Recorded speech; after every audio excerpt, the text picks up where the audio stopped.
Hello everyone, welcome to a new episode of the Talaku Effect. As always, I'm your host Claudel Camgon, and today I'm very happy, super excited to be talking with VP of Engineering at LinkedIn, Sabry Tozin. Sabry, welcome to the show. Hey, thank you. It's good to be here. Awesome. Before getting to know you exactly, Sabry, I have to address we're living through a pandemic right now, the coronavirus. So, how are you doing? How's the family? Doing good. Doing very well. The last few months have been pretty heavy. All sorts of stuff going on in the world. What social injustice issues and this pandemic is not helping. But I have to say that on my end at home, at least, everything is great. Thank God. Nice. That's great to hear. I always like to take at least 15 seconds to acknowledge those of us not lucky. Maybe if you've lost your job, if you've lost a family member, know that we are thinking about you. So, Sabry, it's going to be very funny because I based on our previous discussions, I know a lot about your story, but for our listeners, I'd like to ask some questions, even though I have the answer already. So, maybe let's start from where you were born and how did you get to the U.S.? Sure. My family history is a bit funny in the sense that I'm an American citizen who happened to be born in the Congo. My parents, after they met in university, they decided to go teach in what was then Zaire. In fact, the Atalaku word that you use comes from Zaire, from the Congo.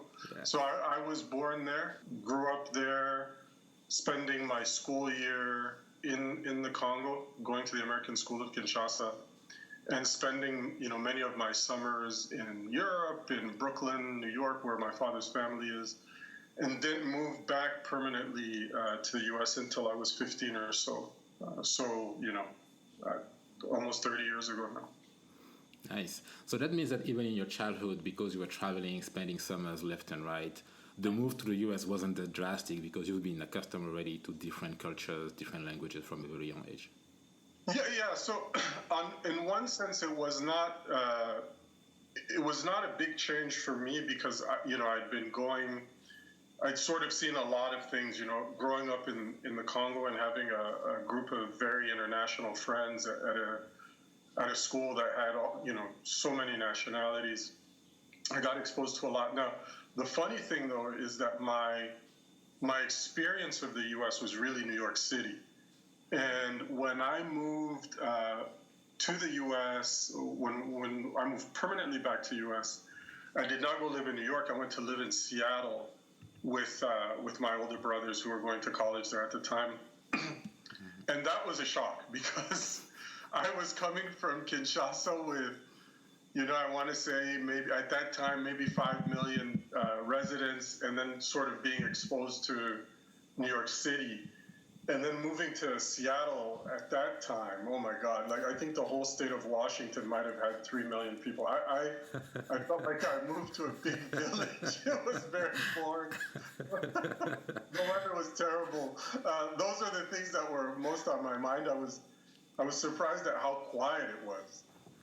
Interesting. Yeah, I can totally relate. When I left Cameroon after my baccalaureate, when I was done with high school, I left for a small town in France called Grenoble. And yeah, it was like super quiet, nothing much, not as much diversity. So I can totally relate to that. So you go to high school in Seattle, then you go to, and that was the OD high school. Then you went to the Seattle University with a bachelor in engineering and economics. Mm-hmm. So tell us about what kind of young man was Sabry. Were you into sports? Were you shy? Who are you back then? I was big time into sports. I've been all my life, played soccer in high school. This is a big part of my life was sports. I went and I decided to get an engineering degree mostly because, I didn't think I could do it as a challenge to myself. I actually was a very average math student. Actually was not a great math student at all, if I'm to be completely frank. So I decided to get the engineering degree more on a dare, just to see if I could do it.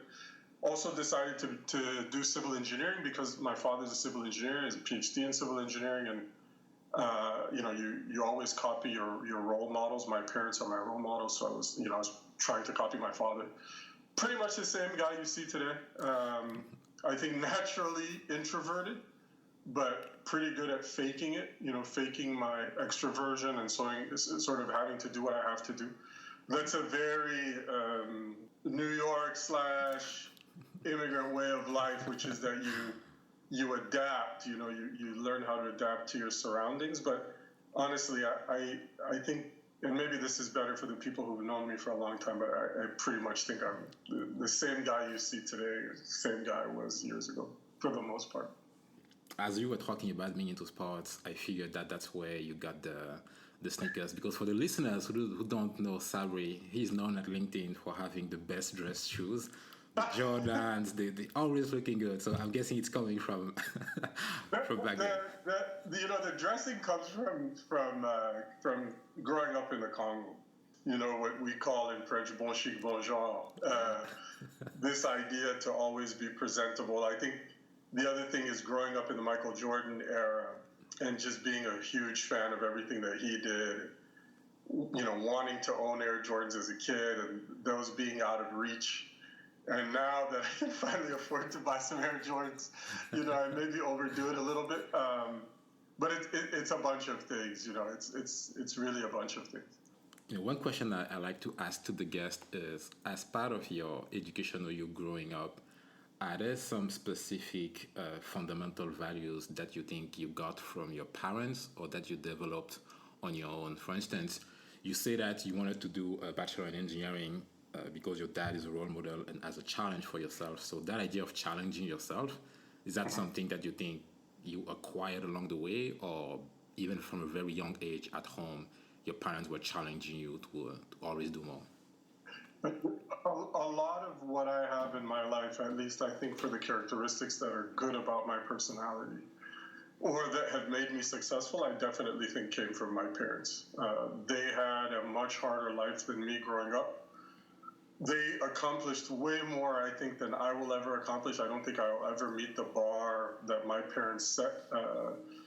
Both being university professors, both being PhDs. My mom's a doctor, a gynecologist on top of that. I think a lot of the good things in my life came from them. And the things that I saw them doing, I modeled. Whether that was conscious or not, I think a lot of that stuff is subconscious, like you don't necessarily realize you're doing it. But I read a book once called The Other Wes Moore. If your listeners have never read it, I highly suggest it. And one of the themes that comes out in this book is that we become a product of our expectations. And this is especially true for those of us who are underrepresented minorities. Like we become what we expect to become. And so what we see around us influences so much of what happens to us. And for me, this is why I attribute so much of the goodness to my parents, because almost everything they modeled for me was incredible. And along the way, you pick up things because you sort of learn on your own. I was out of the house very early. When I moved here, I was 15, and I want to say a year later, it was just my brothers and I. Mm-hmm. So, I had to grow up very fast and learn some things on my own. But yes, for sure, the foundation of everything that I do came from them. Even my competitive nature, my ability to go into things even when I'm unsure, definitely came from my parents and the things that they've accomplished, for sure. I know that you by nature are very humble, but every time I hear that, I always have to ask myself, it can be understood as if, there hasn't been a lot of hard work and dedication into what you managed to accomplish today. So I'm always very appreciative on how humble you're able to relate to what you've done, Sabry.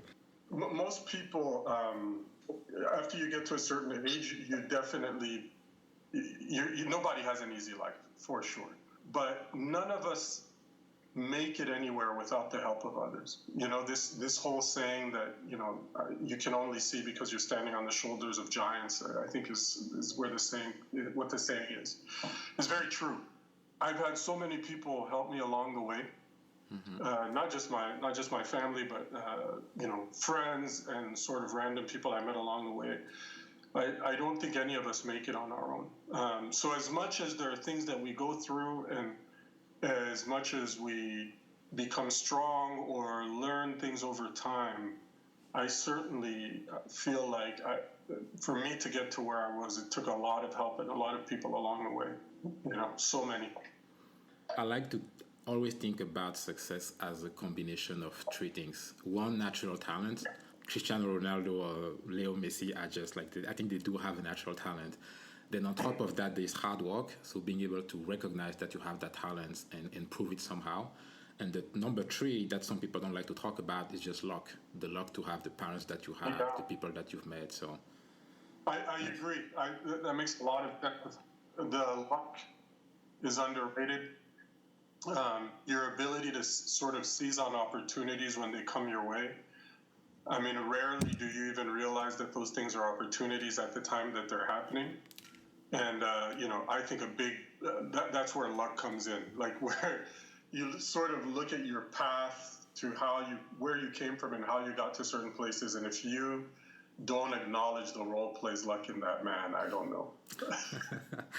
Yeah, indeed, in the vein with everything happening right now, you really do believe, you have to believe that there's luck involved there somewhere, definitely. Sabry, after the University of Seattle, you start your career as a consultant with Accenture for about 4 years. So yes. I know, because I've been through consulting, that it's an amazing training grounds into how to break down and solve a problem. But what did you take out of it personally? Oh man, that was at the time. It wasn't even Accenture. It was called Anderson Consulting. It was before we transformed into Accenture, and I was fortunate enough to be there when that happened as well. It was a very different era. I wore a suit to work in the beginning. I want to say that first year, maybe 2 years almost. Mm-hmm. I'd have to wear a suit to work, or it's just a very different setting. But I think one of the things that consulting taught me was sort of how to think on my feet, how to react quickly to what was happening around me, mm-hmm. when I wasn't completely prepared. That we would, whether you were pitching for a project or you're on a client site, so many things happen when you're not an employee, when you're there as a consultant. There's so many things that you experience that really gave me a sense of how to be very good at answering questions that were unexpected. Being concise, those types of things, like, all came from consulting. I think, I like to talk a lot about foundations. The foundations for, my analytical thinking came from engineering school, but I think they were really honed when I worked in consulting. Got it. And consulting, I'm guessing back then, a lot of travels as well were involved. Yeah. So family-wise, what was the situation back then? Were you already married, or were you still mostly with your... I got married about 10 years ago. At that time, I was very single, and in fact, the funny thing, now that I think about it, I've not thought about this in a long time, but I got my job in San Francisco after leaving Seattle. And I did training in San Francisco and then in Chicago. I think maybe for the first few months I was an employee at Accenture. And then my very first project, they sent me right back to Seattle. So I was back in the place where I had lived for years before that. Mm-hmm. And working in consulting. So it was a very bizarre feeling. And I want to say for the 4 years or so that I spent, or maybe a little bit more that I spent at Accenture, I probably traveled half the time. Fortunately for me, most of that happened between Seattle, Denver. I never had like long assignments on the East Coast or anything like that, fortunately. So since you were based out of San Francisco, even if you were traveling from time to time, I'm guessing that's where the love for tech came by, because right after Accenture, you jumped onto the entrepreneurship bandwagon with Pay by Touch. So how was that? And I mean, I don't know how you could have made it, because even today, I think it's like a scary move to go from being an employee to just say, okay, I believe in that idea so much that I'm going to, leave my very secure paycheck and jump into that world. So what was that thought process for you? It's looking back, it feels that this way. At the time, it didn't feel that way at all. I was, Anderson had become Accenture, had gone public. The path to partnership at Accenture, just to be completely open with you, did not look as attractive as it had when I had started working there. And we had just gone through the dot-com boom and bust here in the Valley. And, it was a very different era from, the way people understand startups today. And I find people are so much better educated about it now than we were at that time. What it came down to, frankly, was a lot of the folks who joined Pay by Touch were former colleagues of mine, in particular what was called a career counselor, like a mentor of mine, a gentleman named Robert Van Tool. Shout out to him, still in my life, still like one of the best friends of my life. But he convinced me, to come work on this crazy idea with him, where they were looking at doing biometric payments. We were going to allow people to pay with their finger. It was so sexy. It was, and we all have entrepreneurial bone in us, especially for those of us who've lived abroad and moved to Silicon Valley. We're motivated by this thought of going to build something, to be part of something that's bigger than us. And, at the time I really did it based on the fact that the idea sounded so amazing and the technology was so amazing. And it was fantastic. I met another one of my mentors there, a gentleman named Nguyen Nguyen, who is still in my life today, probably the person I credit with teaching me the most at that time and really changing me. But between those guys, the team I built, and the experience I had at Pay by Touch, as much as that company ended in failure, I would never, ever trade those 5 years. They were incredible. The growth I experienced there as a person, the growth I experienced there as an engineer, it's just on another level. I want to say that when I started, I might have been the 30th employee. At some point I think we had close to 800 employees total. What I experienced was on another level. It was amazing. I want to dig into that a little bit, as you said, what you've learned, because coming from consulting to entrepreneurship, so one thing that I've heard a couple of times in my brief time in investment banking or consulting, sometimes even talking to partners, one of the difficulty from going from entrepreneurship from consulting to entrepreneurship, or even like corporate world, is sometimes people will tell you that they don't have experience managing people, because as a consultant, most of the times you are in a teams of 5 or 6. So even the senior partner is only managing 6 people at a time. While right. I think entrepreneurship and a startup, you're probably hiring, I don't know, as you say, if you get to 800, you probably had at some point at least 10 people looking at you, not just for their paycheck by paycheck, but motivating them towards the idea of Pay by Touch. So how was that? Did you just learn on the fly? Did you get back to... all of that was learn on the go. The on top of what you're talking about, I think there's just the nature also of joining a company at that size is that you never just do the job you were hired for. So you're hired to do one thing, and coming from consulting, you sort of have you're like I said, you're very adaptable, but you're hired to do one thing, and literally, 30 days later, you're either adding another 2 things, or the thing you were hired for is no longer relevant. Yeah. And I experienced all of that. You talk about hiring. We had no playbook. I look at how today people talk about interview loops, and for engineering, for example, you can look at LeetCode or HackerRank, and there's all this material on how you sort of set a basis for how do you hire engineers. How do you consistently get good results to know what type of engineer you're bringing on? At that time, we had no idea. We're just trying to figure it out. So certainly those of us who were at Pay by Touch and were building that company in the beginning, it was all on the fly. It was through our personal networks. In fact, there's no LinkedIn at the time. So, you're talking about going through recruiters that you knew through personal relationships and them exposing you to a network, but really never being sure of what you were going to get. You were doing this all based on a resume, and it was just a different time. Like it's funny because I almost never think about this now, and now that I'm talking to you, I sort of realize the craziness of it all.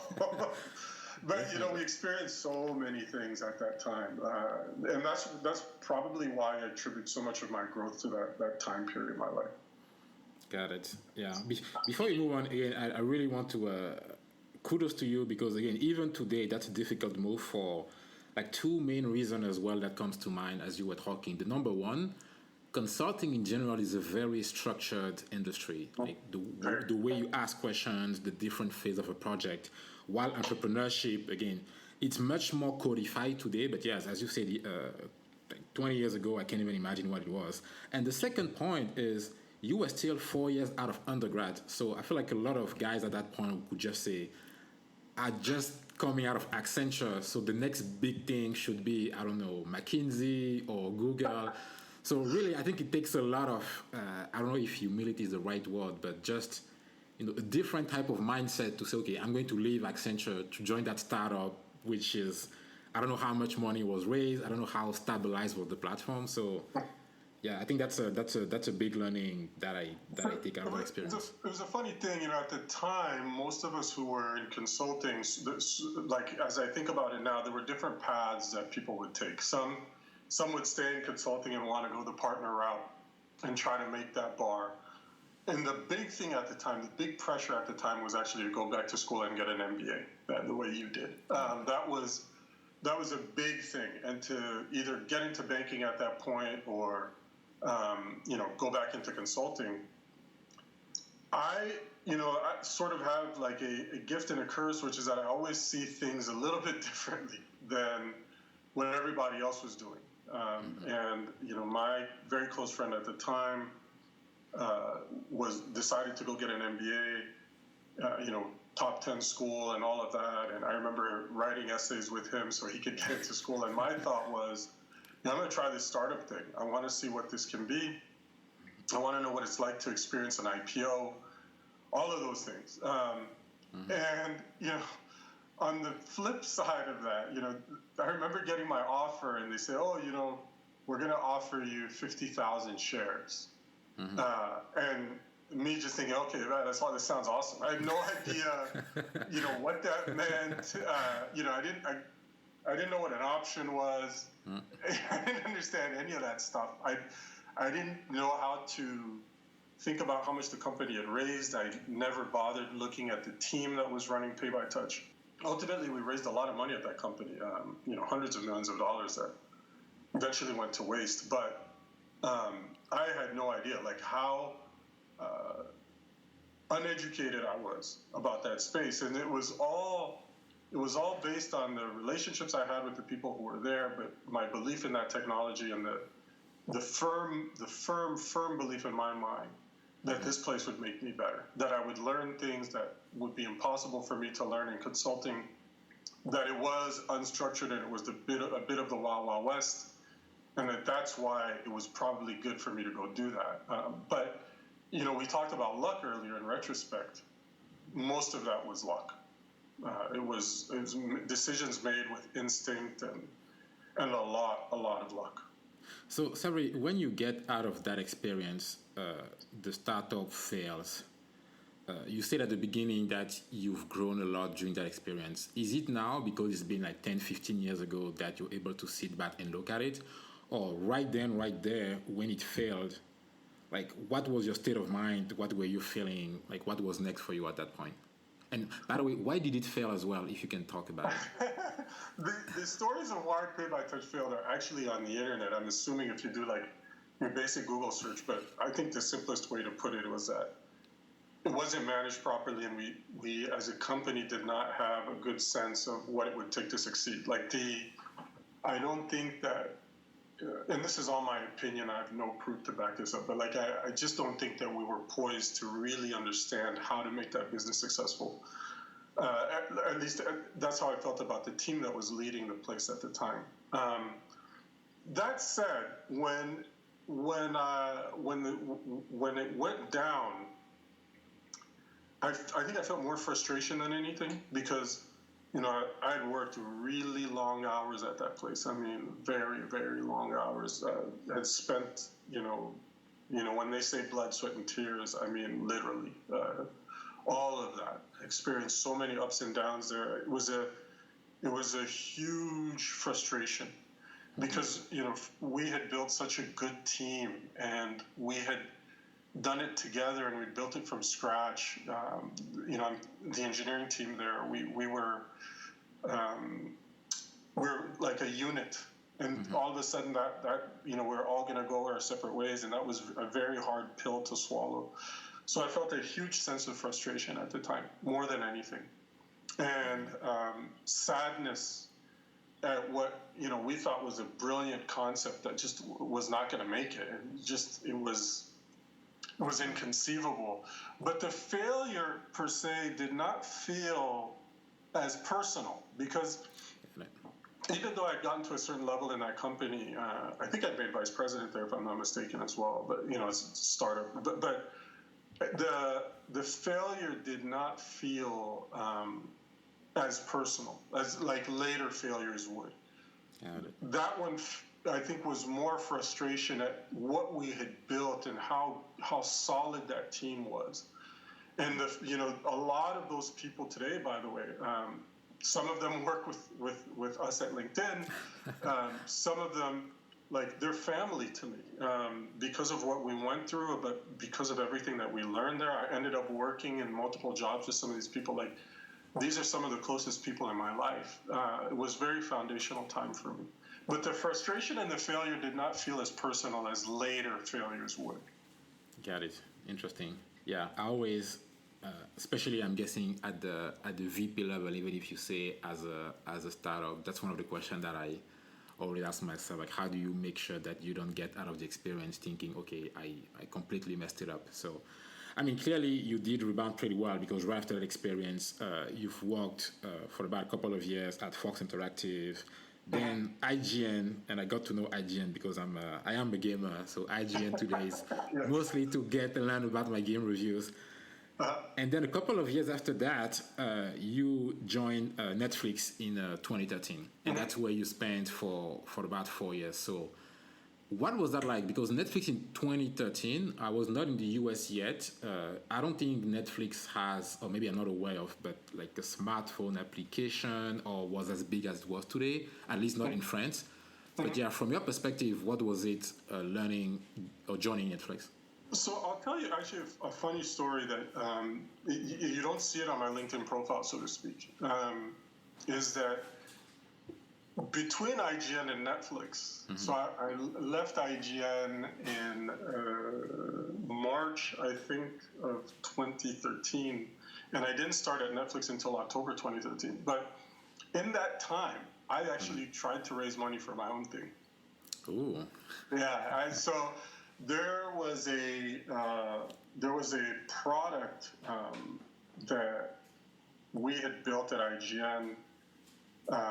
Again, the CEO at IGN, wonderful guy. Again, a guy named Roy Bahat. Today he runs Bloomberg Beta.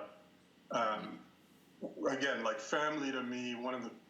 In retrospect, one of the people who knew and understood me better than even I understood myself at the time. But somebody that I can tell you I truly love today. Like, this is somebody that's big in my life. Anyway, together we, at IGN, he said, hey, listen, I want you to focus sort of on how we work internally and to, potentially build some products that we would use internally to measure how employees are doing and sort of the happiness of employees at IGN on top of the job you already have. And one of the products that we had worked on at IGN was a way to reward employees. It was crowdsourcing of how you would reward employees. And without getting into the details, there were quite a few things that we had worked on at the time. Maybe at another time I'll walk you through what that idea was.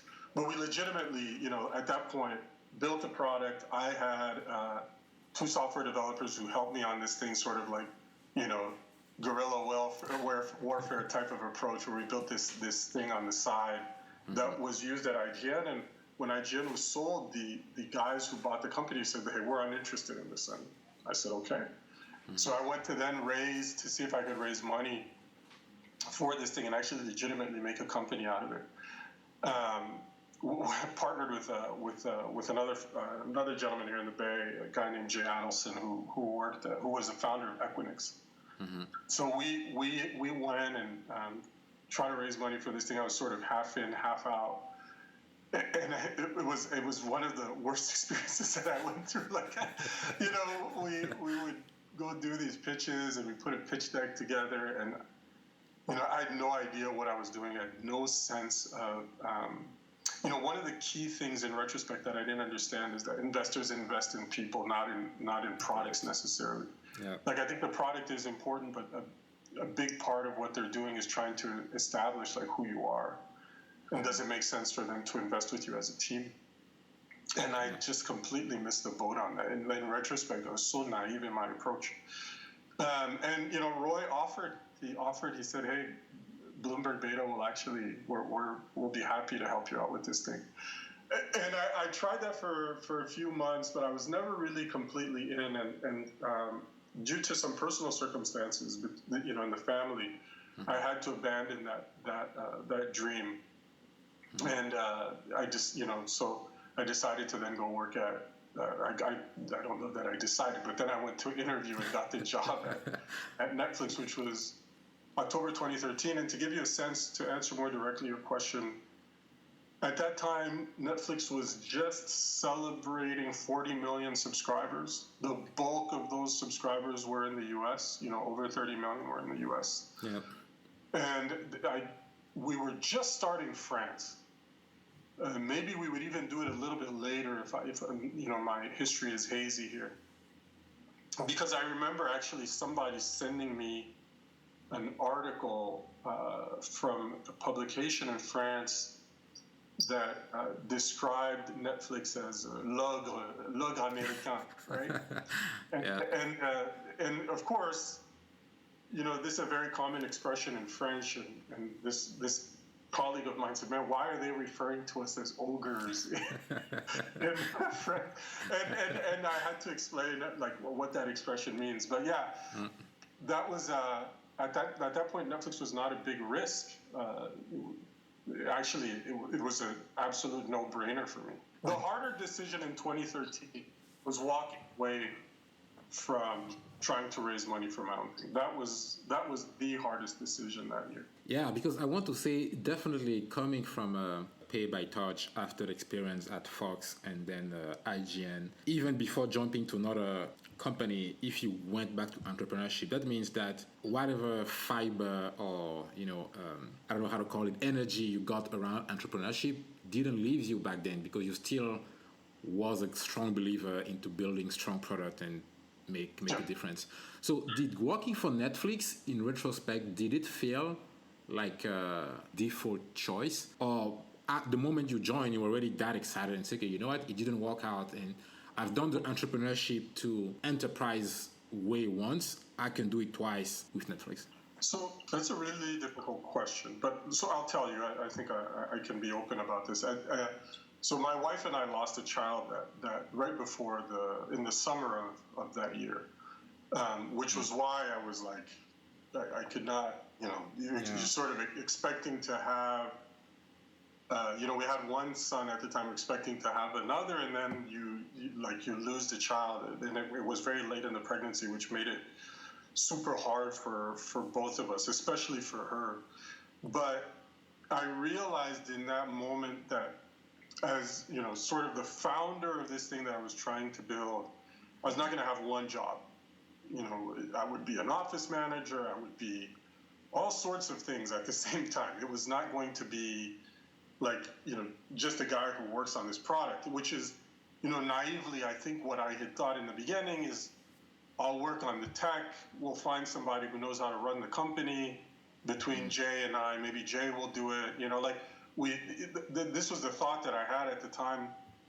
Um, but I quickly realized, look, I'm going to have to be in this thing like fully, you know, and I'm going to have to convince people to come and work with us and to go do this and to take a risk themselves and to take a gigantic pay cut, most likely in the process.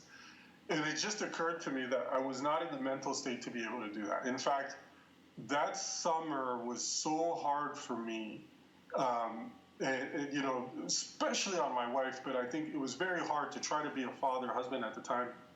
I ended up flying back to Kinshasa for maybe 10 days or something, and that really helped to go back to the Congo for some time, be out of my element here in the Bay Area. It sort of reset my mind to say, okay, you know what, it's okay. We'll figure out what to do with this. There will be other products. There will be other things to do. Like, this idea that you're running out of time is a myth. Gotcha. Don't get yourself too low on that. And go work at a place where, one, you believe you can get better because the people around you are better than you. Two, where you actually use the product, where you know, like, there's some affinity that you have to the product and the place where you're working. So, you know, it was never going to be a bank for me, you know? Yeah. It had to be something that I felt like I could get close to. And three, I wanted to make sure that I would become better technically. I would become a better engineer. I would learn how to lead better. And that was very related to the first thing, which is that, you know, you'd be surrounded by people who are better than you. And to see how does a company like that work? Yeah. And so I got very lucky, again, through my network, and, you know, luck hits again. And I ended up getting this job at Netflix, which was amazing. Just an amazing experience, culture-wise, product-wise, just a fantastic experience. Got it. Yeah, thank you for sharing that, Sabry. I want to, if you don't mind, get some time and get back to you know, facing difficulty. So at this stage, again, the startup didn't work out. Then you, again, the walk through Fox and IGN, you get married, you have a first child, and then the second one, again, unexpectedly, as you say, you lose it. How do you get and again, I know it's a tough question, but in that moment, what goes through your mind? How do you gather the strength? You said that you went back to Kinshasa, so I'm guessing that the family did help there as well. But I think for a lot of people, it could be a crushing experience that kind of maybe redefine what you want in life and what you want to do next. So personally, where was the source of your strength? And yeah, how... I don't even know how to formulate that question, because I know it's really hard, but I think you see what I mean. I don't think it was something... I don't think it was something sort of, you know, supernatural, above average, or, you know, human beings are resilient. We go through a lot of things, and we're very resilient. And in my life, fortunately, I just have a fantastic support network. You know, whether it's through my family or through my friends, I never really felt alone, so to speak. And you know, look, one of the worst things in life is school. And so let me explain why I'm saying that right now. I think if you look at how school conditions you, it says you prepare for an exam, and then when you take the exam, you either pass or fail depending on how well you've prepared. And that sort of, the exam determines your future, so to speak. And one of the things you learn quickly about life is that it's very different. You take the exam, and your reaction to the exam is it really determines whether you passed or failed, right? It's like the exam in the moment is not really the test, if you will. The test is always the reaction to what you've experienced. And I think it was more of that.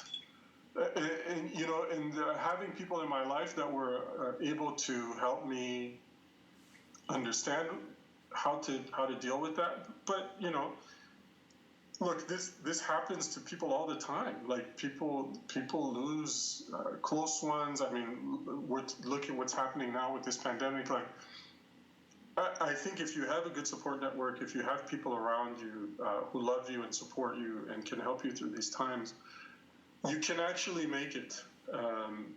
And I think that was certainly the case for me. From everybody in my life at that time was incredibly supportive for me.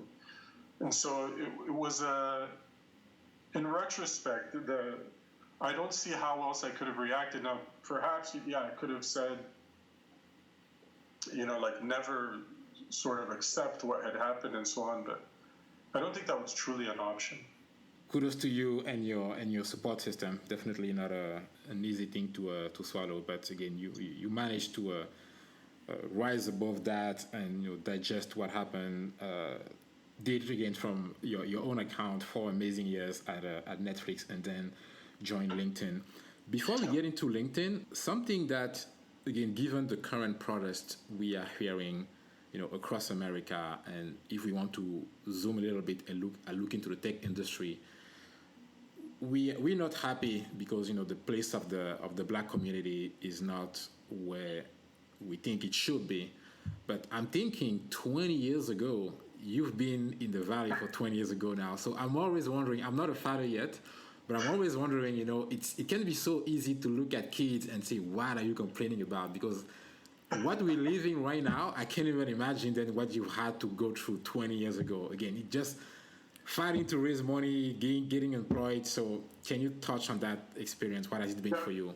Sure, it was a very different world, let's take the concept of an ERG, right? These resource groups that you see in companies now, LGBT groups, Black groups, Asian, whatever. This concept that you would build communities in companies where people from these groups could find sort of a place to congregate and to be able to understand their experience in corporate America. That didn't exist. I don't think there was anything quite like that. There was no Black executive that I was aware of. It wasn't until I got to Pay by Touch, and I met a gentleman named Eula Adams who was on our board. Amazing, another just like amazing guy in my life. It was not until I met Eula that I really had a sense. In fact, at Accenture, I had gone to talk to one of the partners who's was of Japanese descent, a gentleman named Michael Miyashi, who's now CIO of Ross Stores, Dress for Less. Yeah. Yeah, he and I went to see him, and I said, "Look, you're the closest thing I've got to a sort of Black partner at Accenture. You mind mentoring me?" And he kind of laughed. I think he felt sorry for me. He said, "Yeah, actually, come help me recruit at UC Davis." And that was the beginning of also what would end up being a meaningful relationship in my life. But these were not things that you saw. Nobody talked about them. We just weren't accustomed to it. In fact, when I was at Netflix, one of my colleagues and I were both Black. A guy who now runs design at Twitter, his name is Dantley Davis. Man, I'm name dropping a lot in this thing. Hopefully I'm not appearing as one of those guys, but I feel like, again, I didn't make it alone, so there's so many people that I have to highlight. But anyway, Dantley and I, at Netflix, so now I'm talking we're probably 2014-ish, maybe 2015, I can't remember. One day we're having a conversation like, hey, it's just you and I. We're the two most senior folks in product at LinkedIn, me on the engineering side, him on the design side. There was Black execs on the content side in LA, but really nothing on the, what you would call R&D, like product and engineering. There was nothing. Yeah. And so we said, hey, let's try to find all the Black people we can at Netflix, and just at least in engineering, and let's just see if we can get everybody together for dinner. Okay, so we we then what we would do is if we ran into you in the hallway, we would say, Claudette, are you free for dinner in 2 weeks? We're going to do dinner. It's just going to be black engineers, so on. Are you free? And so we had to be very careful about how we did this because, we could only ask men. We were worried about how to do that. Anyway, we invited 12 of us showed up to dinner. I never forget this experience. So all of us black, all of us in R&D at Netflix, and we closed the restaurant down. The original plan is we're not going to take too much of your time. It's going to be an hour and a half, and then you can go back. We just want to, I guess what today people refer to as maybe like a safe space. Mm-hmm. But it's really just let's get together. Let's get together and exchange ideas, so to speak. When we closed the restaurant down, they politely asked us to step outside. We ended up talking outside the restaurant and in the parking lot. And it was that's when we started realizing sort of the importance of getting everybody together. Some of these guys, you could just tell in their body language, you could tell in the things that they were saying, they were able to talk about work in a way that they had never really been able to do before. And this is not long ago. We're talking 2014, 2015. So we're talking 4 or 5 years ago, yeah.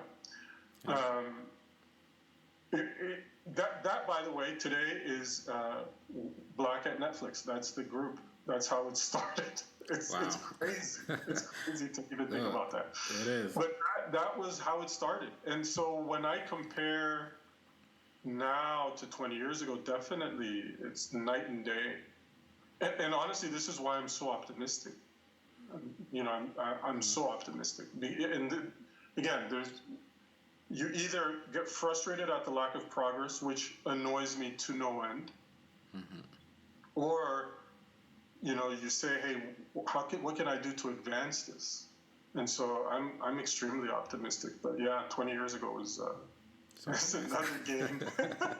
Yeah, today I think for most companies in the Valley, even when you apply, they let you know that there are ERGs as part of the companies. Maybe some other black folks reach out to you. So even from the recruiting, I think most companies, you already feel as if once you join the company, you won't just be the one black guy in the meetings or in the hall. So yeah. Definitely night and day. Sabry, talking about now the move from Netflix to LinkedIn. So when my wife asked me, what am I doing this evening? I told her I'm going to talk to you and say, oh, it's Sabry, told me about him. What does he do again? And I basically say, hey, if you've been wondering how LinkedIn has managed to remain productive, it's thanks to you, because as the VP of engineering productivity, that's how I kind of describe you. So would you define what you're doing differently, and how has been your experience since you joined LinkedIn about 3 years ago? I don't know that I've done anything per se, but what the team does is absolutely keep everybody at LinkedIn productive. We own, our marketing, sales, and support stack. We work on the engineering that looks into LinkedIn. And on top of that, that includes the employee experience, sort of how people have thought about IT traditionally is also a part of what we do. Mm-hmm. But that extends into so many areas, which is media productions and so many other things that we do. Mm-hmm. My view on it, frankly, is that we are the engine that drives efficiency and simplicity at LinkedIn. Our goal is to make people as productive as possible and to keep things as simple as possible. And it's simple. We look at every employee at LinkedIn as being 100% productive. And every time they have to wait for something, we're stealing from that productivity and we're trying to give it right back. It's a really simple mathematics for us. And that's what we do. We try to optimize that experience. We try to simplify things for LinkedIn. We think that if we do that, it actually has an effect on the bottom line. And we believe very passionately in that. So that's how I would describe what I do. I joined LinkedIn only about a year ago. I don't know if I can share details about what I know you've done, but I know for a fact that you have changed how easily we just schedule meetings. And I mean, that's just completely Amazing. So thank you. Atalaku to you for that. Thank you, thank you. It's a lot of, like I said, a lot of people on the team doing really good work. Sabry, let's talk. There's something that you like to talk about in the different meetings or conversation we've had about the superpower as a way to empowering people, meaning that you deserve to be where you are because there wasn't a lottery ticket, or no one just look at anyone in the street and say, hey, come and work at the company. So have people understand that they are where they are in the position that they are because they deserve to be where they are and they have worked for that. So Can you touch on what's your superpower? Yeah. It took me a long time to actually learn this. In fact, I would say it's only something I've learned maybe very recently, to be honest with you. And I think I have two that I can think of right off the top of my head, at least. One of them, I'm sure of. The other one, I think maybe I'm lying, but we can figure it out together. So the one I'm sure of, first and foremost, is that I have a hard time being anybody other than myself. Just like I think in my life when I tried to be somebody other than who I was, it didn't work out for me. More often than not, it did not work out for me. And so, authenticity and sort of reflecting who I am, it turned out to be a superpower. Why? Because for people on my team, it allowed them to think less about who they had to be at work and to just be themselves. And when people can just be themselves, oddly enough, it gives them more energy to focus on the work. Really simple math. I did not realize that until later.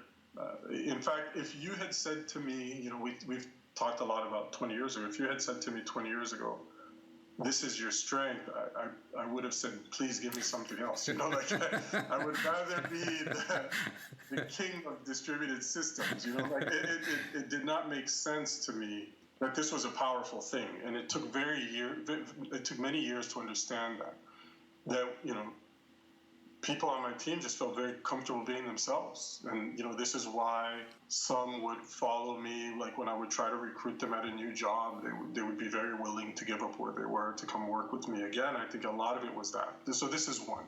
Mm-hmm. And that one I'm pretty sure of. The second one, where I'm not sure, is that I also believe I'm the hardest working person in any company. And I believe that I have more energy, more will, and all of that. But that one is completely in my head. There's no evidence of that one. But it's one of those things that I have to believe. Like I don't think anybody can outwork me.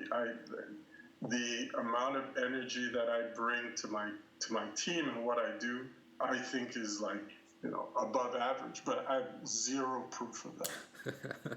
I kind of really like that second one because I feel like it's one of those beliefs that doesn't, because it doesn't take anyone else down and it elevates you, I think it's fine, right? I think I'm sure a lot of people would have said that if it leads to arrogance, which you're not, again, from where I stand, I think you're very confident but not arrogant.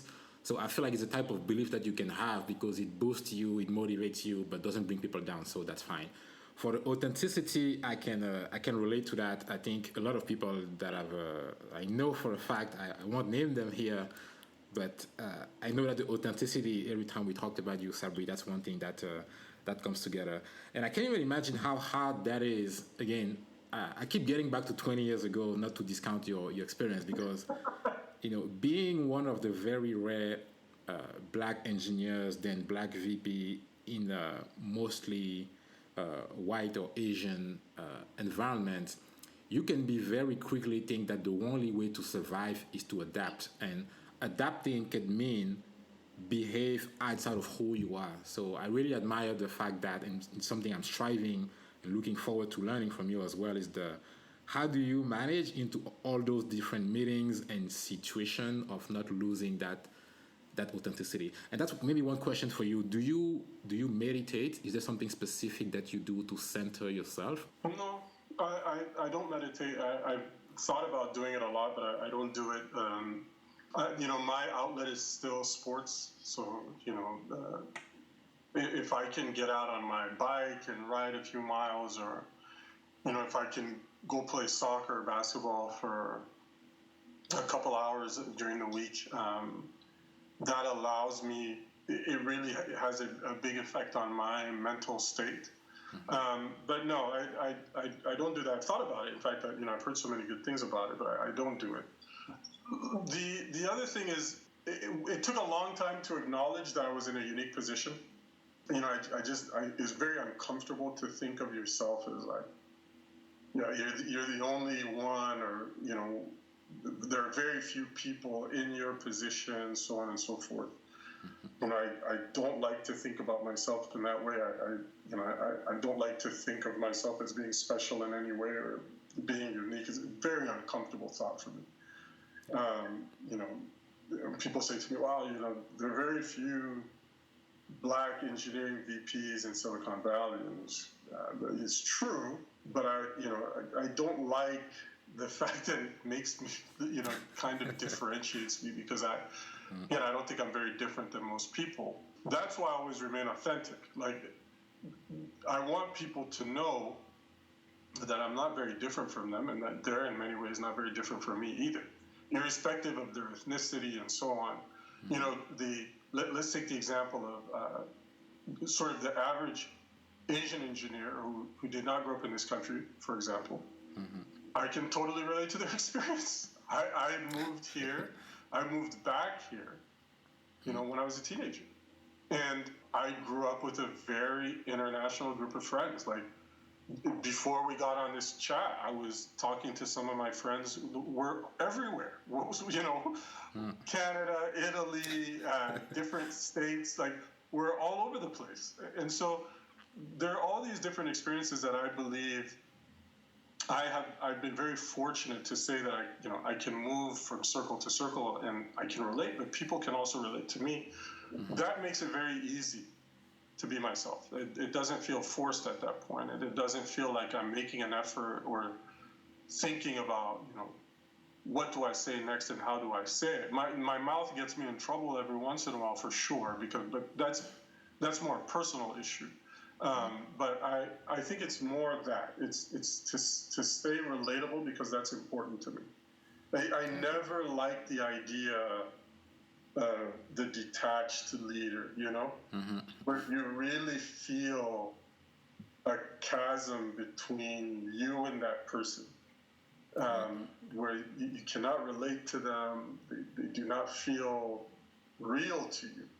And you sort of say to yourself, wow, I could never attain this, or I could never be that.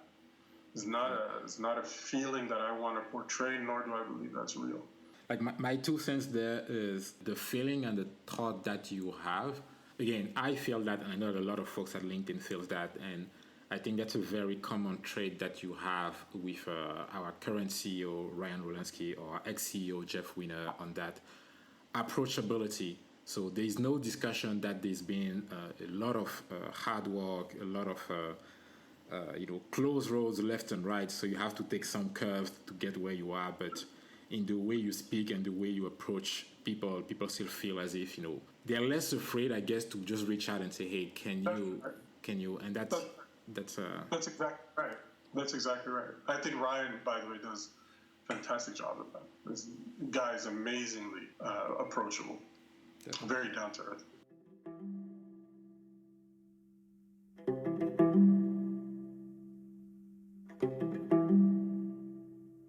Sabry, I know we're almost out of time. I want to touch a little bit about Africa. So we've talked about home, Congo, Kinshasa. Today and tomorrow, looking at everything you've done, the experience that you've gathered, if you had to solve one problem among the many that we have in Congo, Cameroon, if you have to solve one based on your current expertise, or not even, which one would it be? Wow, there's so many. I think, the thing that maybe bothers me the most about the continent in general is how many of us are not there. This idea just is very frustrating to me that so many of I guess what you would call the diaspora, right? Like it's a brain drain. Many of us should be contributing to what's happening on that continent. It should be an active part of what's happening on that continent. But for many reasons, we cannot. Whether it's government issues, security, or opportunity cost. But all of the above, right? And I think this is the biggest shame to me. Like if I could solve one thing, just thinking off the top of my head right now, I would go solve that. Like, give people a reason to be there. Give people who are not from there a reason to be there. I'm not Congolese. I'm American, but I feel an affinity to that place. Kinshasa will always feel like home to me. I speak Lingala as if I'm, like a guy from Kinshasa, like from the streets of Kinshasa. I should be contributing more meaningfully to what's happening in the Congo. I should have some link to that place still, and it's incredibly difficult to do today. The way things are structured today, it's very hard, and it doesn't look like there's an end in sight for that. That's maybe the saddest thing. Now, there's some bright spots, I think, South Africa, Tanzania, Kenya, Nigeria. I think there are these countries that they're looking more and more promising. I just wish you would see more of that. It doesn't make sense to lose so much talent. Yeah. Look at the French national soccer team. Yeah. Yeah, right. Look at the Belgian national soccer team. Yeah. And that's just one aspect of it. The same is true for intellectual skills. We should be attracting people to that continent. We should be attracting Europeans to that continent. We should be attracting Asians, Americans, the whole nine. It should be a place where people really look forward to helping it fulfill its potential. And I think the potential is it's huge. It's clearly where things will be tomorrow. It's very obvious. But it's unfortunate that it's taking a lot of time to get there. One of my wife's main goals, she's completing her MBA at the Yale School of Management. She will be done at the end of next year. And one thing she's really working on is with venture capital to have them focus on Black Africans and female entrepreneurs, because there's a lot like coming out of business school. But as you know, the tuition in the US is astronomically high. And I know a lot of Africans, me included, who, with the opportunity at the end of my MBA, I would have been one of those very gladly. I know we had a discussion about that. I'll be very gladly be back home building products right now. But you look around, you look at Uncle Sam, and an MBA costs around $200,000. So it's a difficult one. I know it's funny that you actually shared that goal. It's something she's working actively towards, making sure that venture capital and raising money is not that difficult for Black folks, but for Africans it's even more, because most Americans or those investors don't know about Africa necessarily. Yeah, they don't know. I think, look, there's that aspect of it, and then there's the aspect of, after investing so much in herself and everything that she's done, you talk about making a difficult decision. Actually, it makes my decision to go into the startup world looks incredibly easy. Do you take all that time, energy, and money that you've put into sort of honing your MBA skills and learning all this stuff, and do you go back and live in a situation that's not as secure, where you're giving up on a certain opportunity cost by not being here or in some other developed country? This is also very real, and and then the difficulty of doing business there. It's with all the things that come along with it, it's a shame. It really is.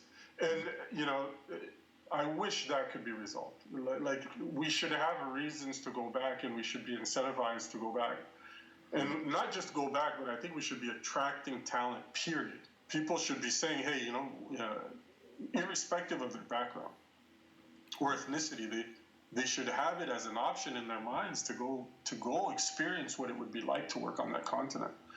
But we don't do that.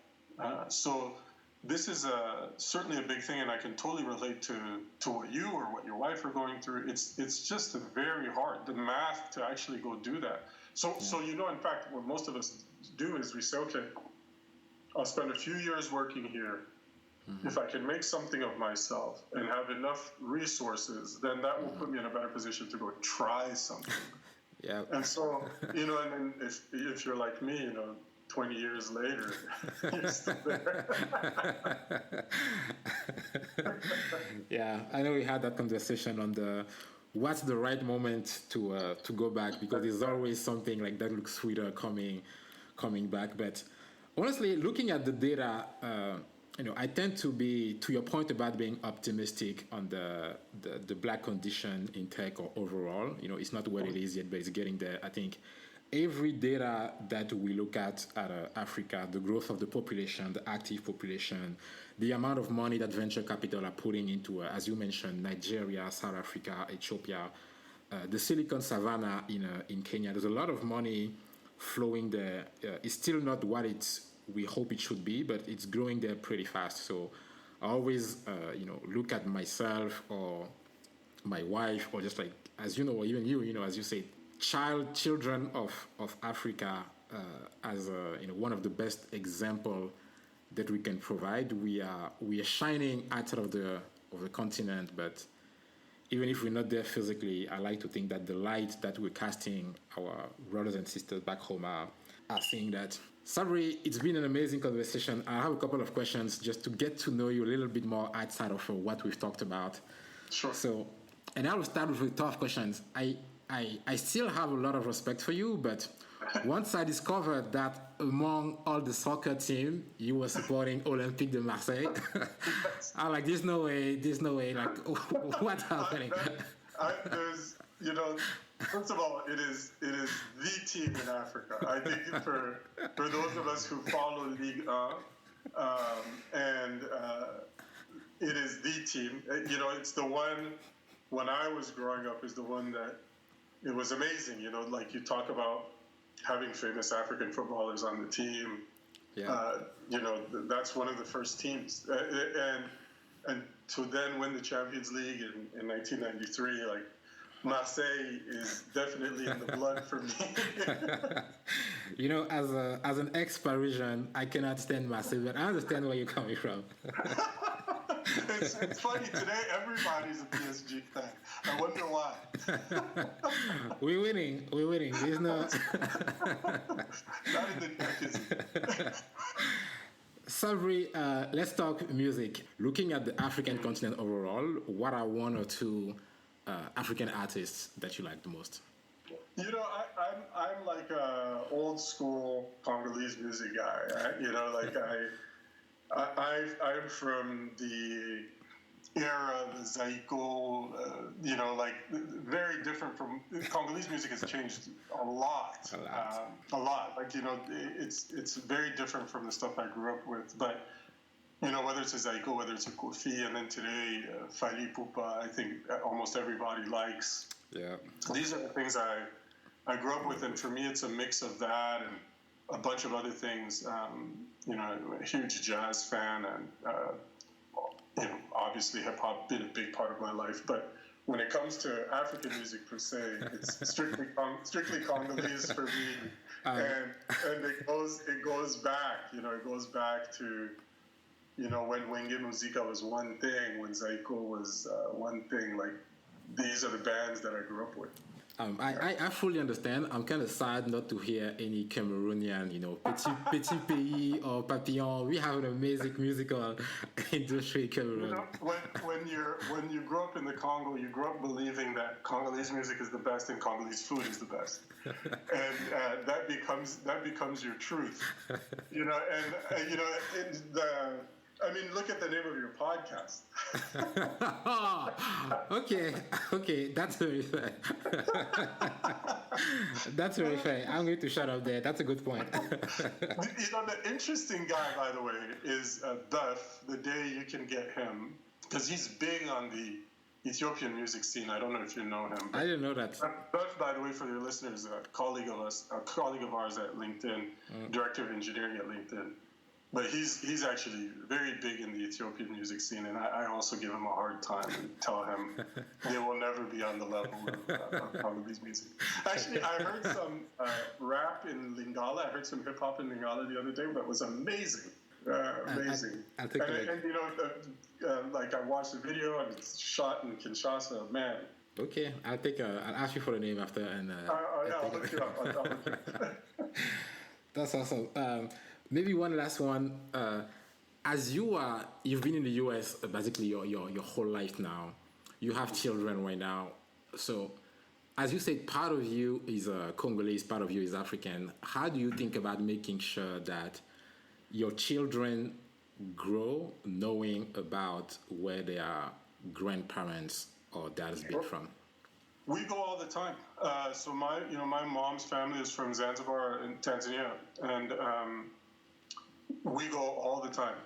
Every year, I've tried to take my family back either to the Congo to visit grandparents in Kinshasa, or instead, we've met with the family in Tanzania. We've met in Zanzibar.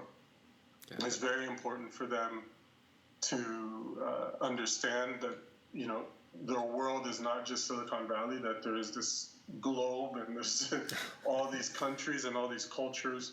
Yeah. I've been very fortunate, that for my wife and I, that, we have good enough careers that an international trip every year is something that we plan for and can afford.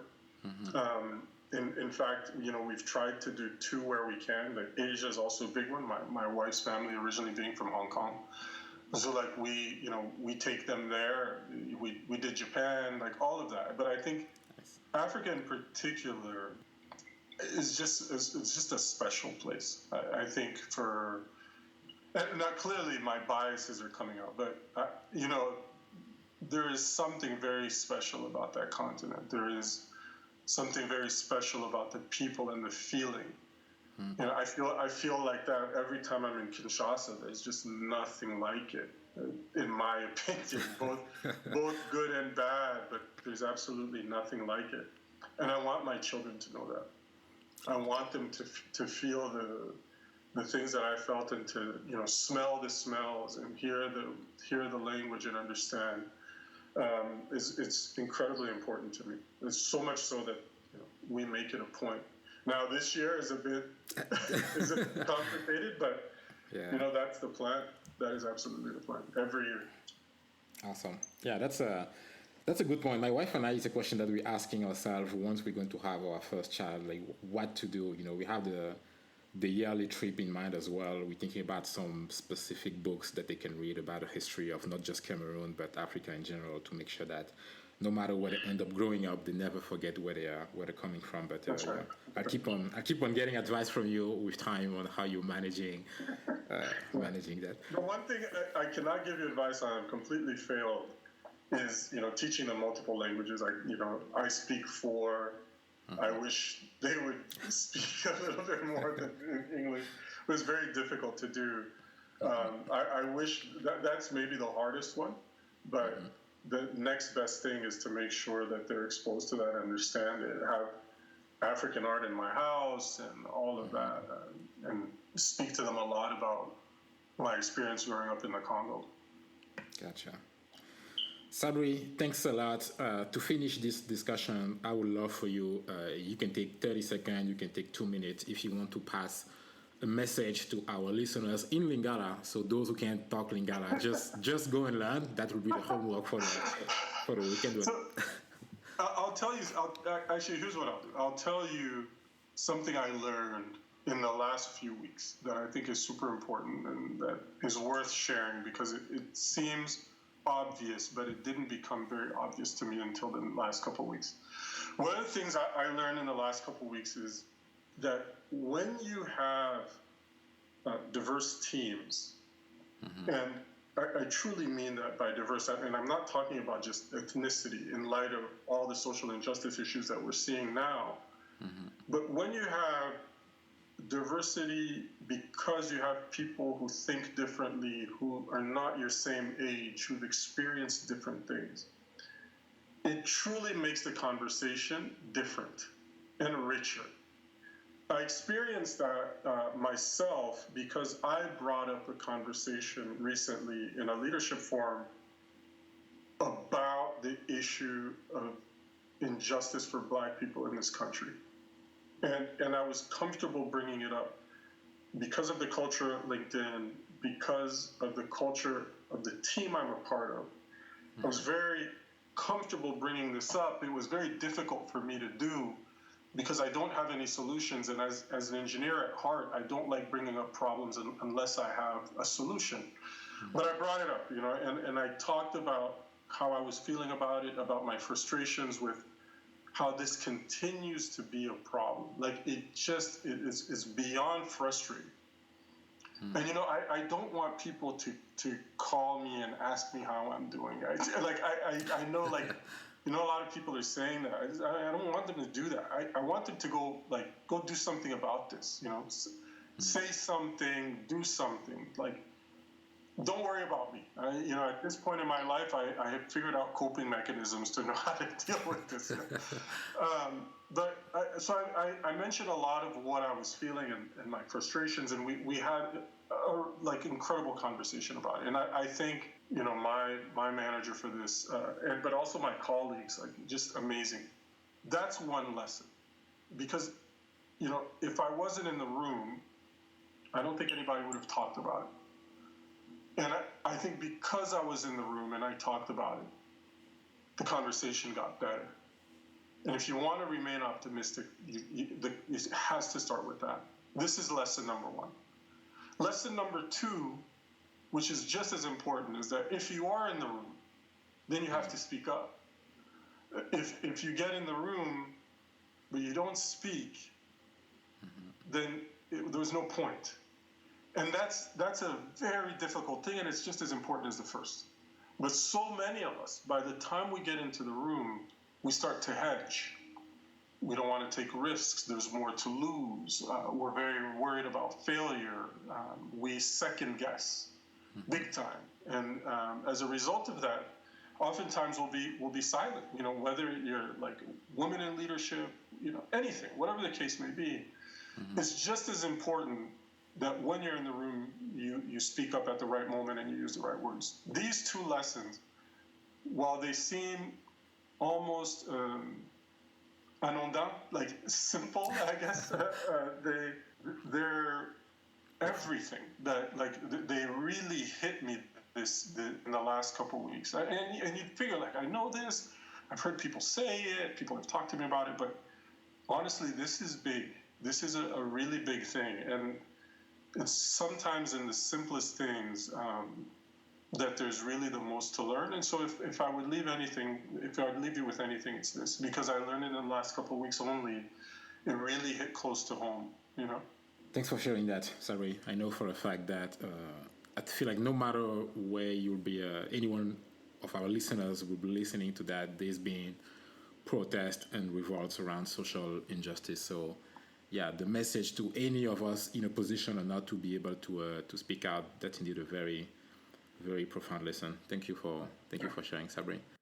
Donc bote na bienvenue sur comment Sabry na bota ma kisasa naza mwana monga fula na quartier ngafani. Donc kinoa quoi.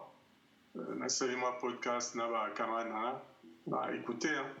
Awesome. Thank you so much, Sabry. I'm sorry. Thank you, Claudel. Atalaku to you. For those who don't remember, Atalaku means praising. So today we are praising Sabry for spending about an hour and a half with us, sharing his life advice, his failures, his struggles, his successes. So again, Sabry, thank you for keeping on shining.